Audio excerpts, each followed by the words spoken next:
সৎসঙ্গ আশ্রমে ঢুকতেই প্রথমে নিরাপত্তার নিয়ম, কিছু বাধা, কিছুটা অপেক্ষা, কিন্তু ভেতরে ঢোকার পর যা দেখলাম সত্যি অবাক হয়ে গেলাম। এত বড় বড় হাঁড়িতে আধুনিক যন্ত্রের সাহায্যে একসঙ্গে তৈরি হচ্ছে বিপুল পরিমাণে রান্না। সেই প্রসাদ পৌঁছে যাচ্ছে আনন্দবাজারে। আমরাও নিলাম প্রসাদ। আর সব কিছুর মাঝে এই আশ্রমে এসে সবচেয়ে বেশি যে জিনিসটা অনুভব করলাম তা হলো একটু অদ্ভুত শান্তি। এসব দেখতেও জানতে চলুন আমার সাথে।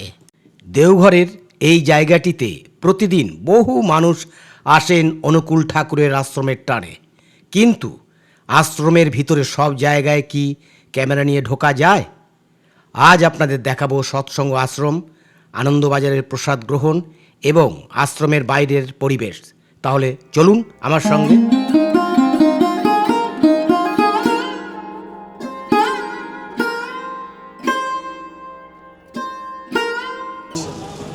এই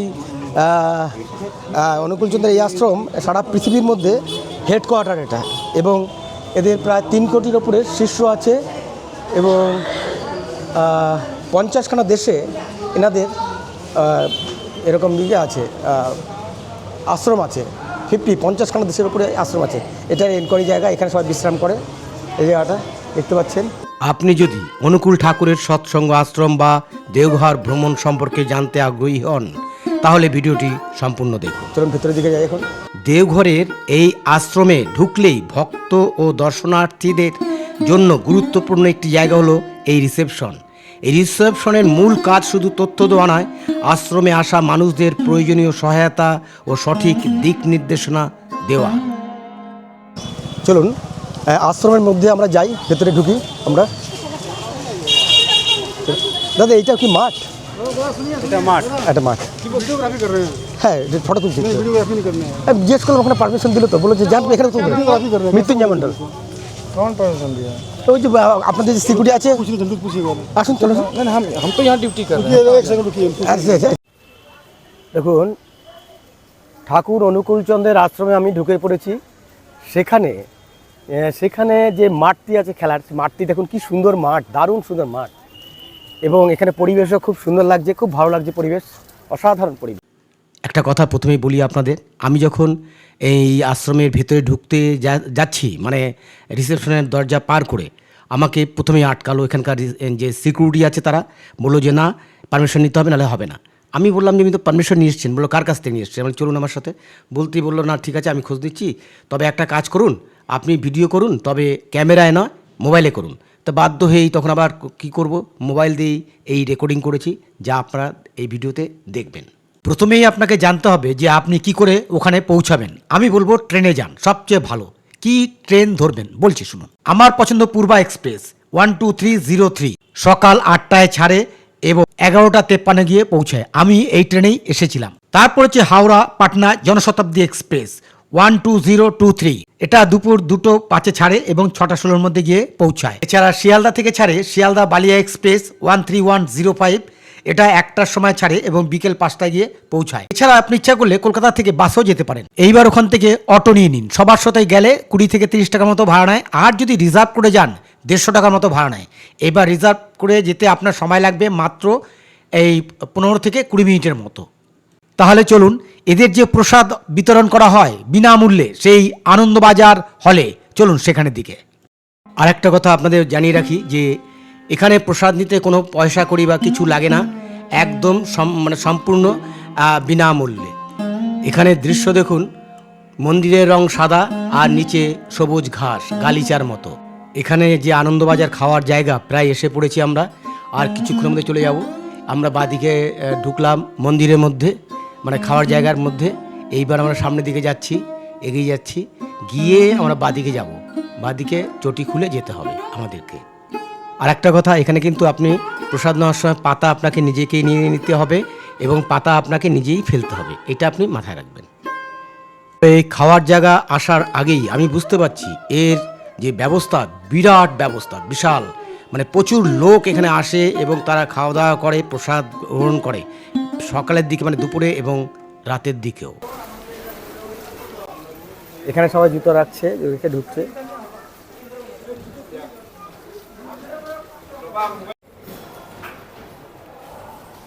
দেখুন এখানে জুতো রাখে, কি সুন্দর ব্যবস্থা আছে, খুব সুন্দর ব্যবস্থা, দারুণ।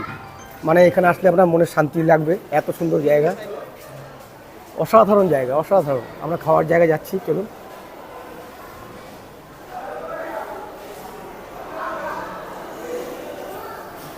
এখানে মুখ টুক ধোয়, দেখুন কত লোক একসাথে বসে খাচ্ছে, দেখুন অনেক লোক একসাথে বসে খাওয়া দাওয়া করছে, দেখুন।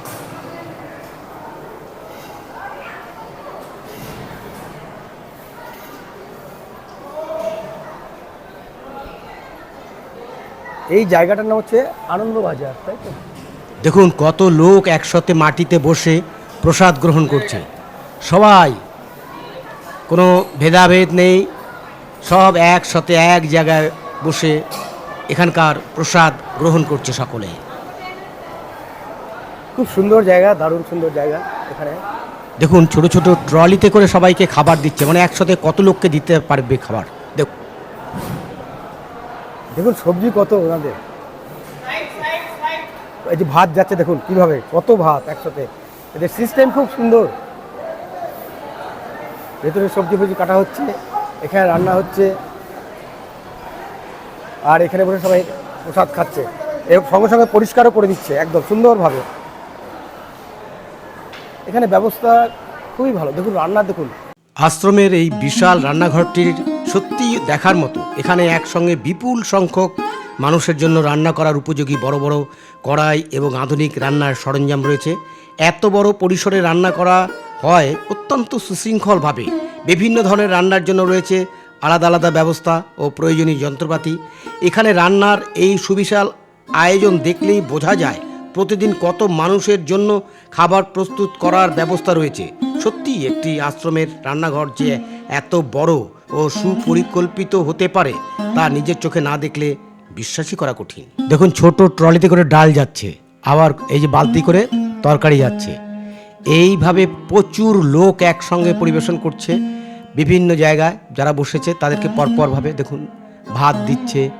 এক সত্যি অসাধারণ ব্যবস্থা দেখলাম, যা কোনো ভেদাভেদ নেই, সকলের জন্যই উন্মুক্ত এই আনন্দবাজার যে খাওয়ার জায়গা বা প্রসাদের জায়গা, সেইখানে দেখে আমি অভিভূত, আমার খুবই ভালো লাগলো। দেখুন প্রসাদ দিচ্ছে সবাইকে, কোনো ব্যাপার না, সবাইকে প্রসাদ দিচ্ছে, দেখুন কী হবে বড় করে।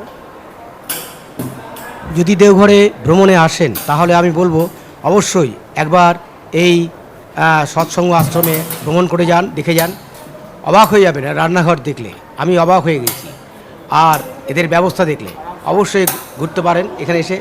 আর একটা কথা জানাই যে আমাদের শেষ পর্যায়ে চলে এসেছি দেওঘর ভ্রমণের। আমাদের এই ভিডিওর মধ্যে দিয়েই আমাদের শেষ হতে চলেছে এই ভ্রমণের গল্প। আবার এরপরে শুরু হবে আমাদের আরেকটি নতুন ভ্রমণের গল্প নিয়ে। আশা করি সেটি আপনারা দেখবেন এবং আপনার মতামত অবশ্যই জানাবেন। আর তরকারি ছিল, ডাল ছিল, সুন্দর ব্যবস্থা, শাল পাতায় খাওয়ালো, খুব ভালো। আমি খেলাম, ভালোই লাগলো। আপনারা আসতে পারেন, যদি কখনো দেওঘরে আসেন তবে এখানে এসে ঘুরে যাবেন, খুব সুন্দর জায়গা। এখানে মুখ ধরার ব্যবস্থা আছে।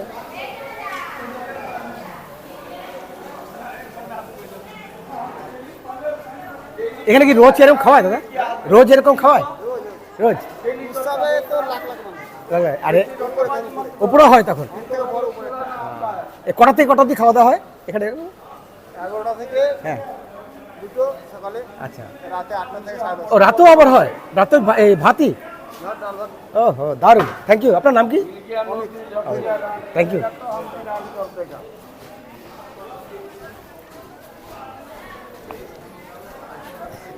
এখানে একজনের সাথে কথা বললাম, তো তারা জানালো যে প্রত্যেক দিনই খাওয়া দাওয়া হয় এবং রাতেও ভাত খাওয়ানো হয় এবং দিনের বেলাতে খাওয়ানোই হয়।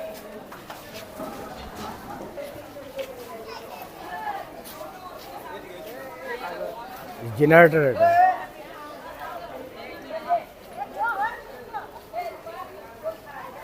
ওইটা যে অফিসের দিকে, এটা চলে গেলে ভেতরে, এখানে ওদের অফিস আছে, এখানে বসে মিটিং ফিটিং হয় বা এদের সভা হয় বিভিন্ন রকম, সেগুলির ব্যবস্থা আছে ওখানটা। চলুন তাহলে।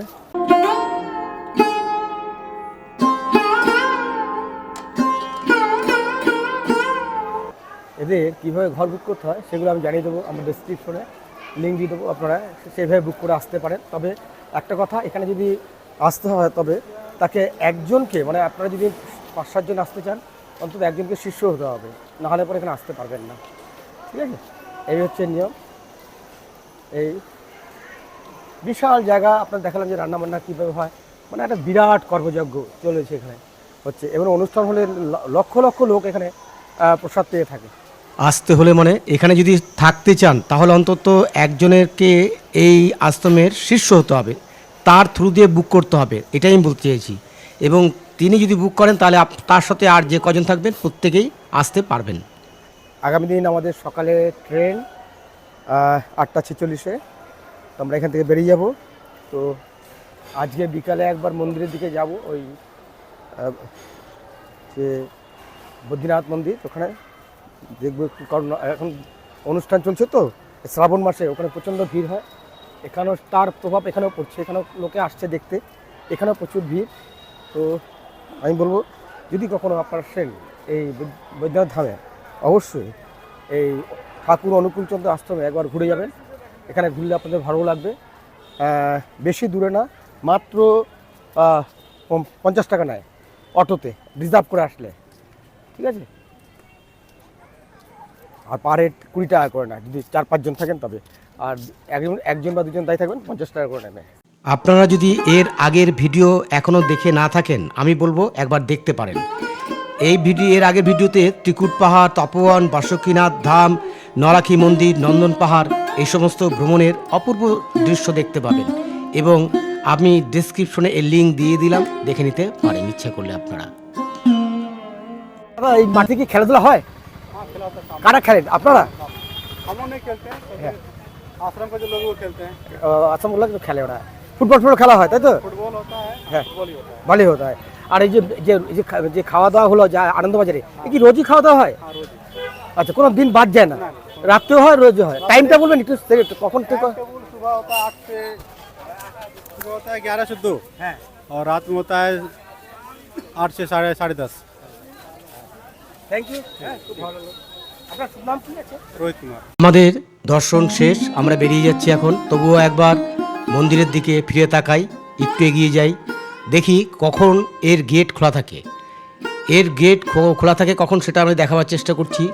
ইচ্ছা ছিল ভেতরে ঢুকে আপনাদের অনেক কিছু দেখাবো, কিন্তু এদের অনুশাসন প্রচণ্ডভাবে, যে ভেতরে ক্যামেরা নিয়ে ঢুকতে দেয় না, সেটাকে অবশ্যই সম্মান করতে হবে। এবং তাই আমরা ভিতরে ঢোকার চেষ্টা করিনি, বাইরে থেকে যেটুকু পেরেছি সেটুকুই আপনাদের দেখালাম, যেটুকুই দেখানো যায় সেটুকুই দেখিয়েছি। তাই চলুন একবার দেখে নিই মন্দিরের সামনের দিকে। আর টাইম টেবিলটা আপনাদের কাছে জানিয়ে দিচ্ছি, চলুন।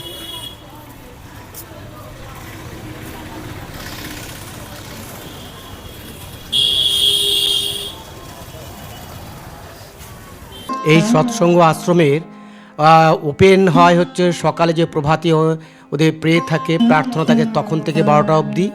তারপরে আবার বিকেল 3:30 থেকে রাত্রি 8:30 অবধি। আমি গতকাল এসেছিলাম এখানে, রাতে দেখেছি অনেকটা সময়, খুবই ভালো লেগেছে। দেখুন লেখা আছে ঠাকুর বাংলা, এই বিল্ডিংটার নাম।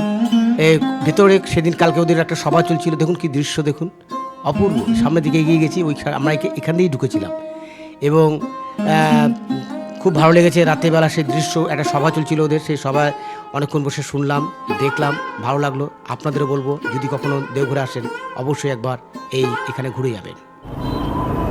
তাহলে আজকে এখানে শেষ করছি, আমরা ফিরে যাবো আগামী সকালে। এই ঠাকুর অনুকূলচন্দ্র আশ্রমে আমাদের লাস্ট ডেস্টিনেশন ছিল, আমাদের এই দেওঘর আবার দেখা হবে নতুন এক জায়গায়। কারণ আপনারা সেই পর্যন্ত ভালো থাকুন, সুস্থ থাকুন, এবং আপনারা দেখতে থাকুন। আমি মৃত্যুঞ্জয়, আর আপনারা দেখছিলেন আমার মৃত্যুঞ্জয়। ঘোরার জন্য টাকা লাগে, কিন্তু শান্তির জন্য কি সত্যি টাকা লাগে? দেওঘর পর্বে যতগুলি জায়গা দেখলাম, যতটা ঘুরলাম, সত্যি বলতে এই ঠাকুর বাড়িতে এসে মনটা যেন অন্যরকম শান্তি পেল।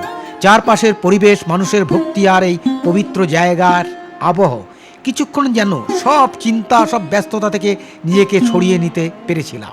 তখন মনে হলো শান্তি হয়তো টাকা দিয়ে কেনা যায় না, শান্তির জন্য শুধু সঠিক জায়গা খুঁজে নিতে হয়। ভালো থাকুন, সুস্থ থাকুন, আবার দেখা হবে নতুন কোনো সফরে।